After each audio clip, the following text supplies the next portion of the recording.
স্তব্ধ হলো স্বাধীনতার সেই বিখ্যাত হরবুলা শুট। রাতে ময়নাকুড়ি ব্লকের ধওলাগুড়ি গ্রামে নিজ বাসভবনেই শেষ নিঃশ্বাস ত্যাগ করলেন পদ্মশ্রী মঙ্গলাকান্ত রায়। মৃত্যুকালে লোকসঙ্গীতের এই কিংবদন্তি শিল্পীর বয়স হয়েছিল 104 বছর। আর তার প্রয়াণে শোকের ছায়া নেমে এসেছে শিল্পী মহলে। পরিবার সূত্রে এই মুহূর্তে যেমনটা জানা যাচ্ছে, গত মাসখানেক ধরে গলার টিউমার সহ বার্ধক্যজনিত অসুস্থতায় ভুগছিলেন তিনি। হাসপাতালে মেডিকেল বোর্ড গঠন করে চিকিৎসার পর বাড়িতেই রাখা হয়েছিল তাকে।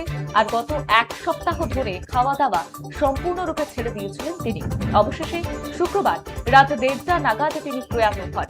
লোক সংস্কৃতির জগতে সারিন্দা বাদ্যযন্ত্রকে বিশ্বের দরবারে পৌঁছে দিয়েছিলেন মঙ্গলাকান্ত রায়। বিশেষ করে সারিন্দার সুরে বিভিন্ন পশু পাখির ডাক হুবহু ফুটিয়ে তোলার এক অদ্ভুত জাদু ছিল তার হাতে। 2023 সালে ভারত সরকার তাকে পদ্মশ্রী সম্মানে ভূষিত করে। আর তার চলে যাওয়া লোকসঙ্গীত এবং লোক সংস্কৃতির আঙিনায় এক অপূরণীয় ক্ষতি।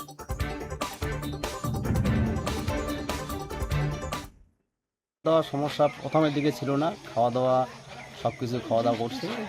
লাস্টের দিকে 2-3 দিন মানে ফলমূলের জুস, দুধ, হরলিক্স এগুলো খাওয়ানো হয়।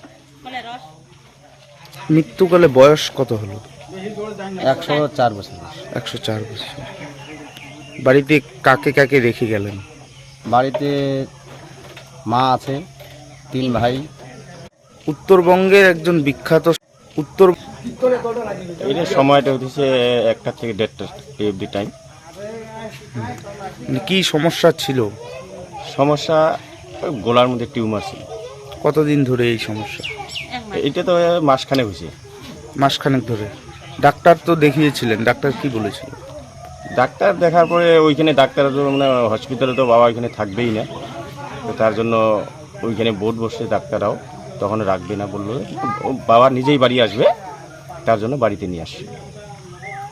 তো মানে কিছুদিন থেকে কি মানে খাওয়া দাওয়া কি করছিল ঠিক মতো? খাওয়া দাওয়ার মতো এই 3 দিন থেকে মোটামুটি খাওয়া দাওয়া একবারে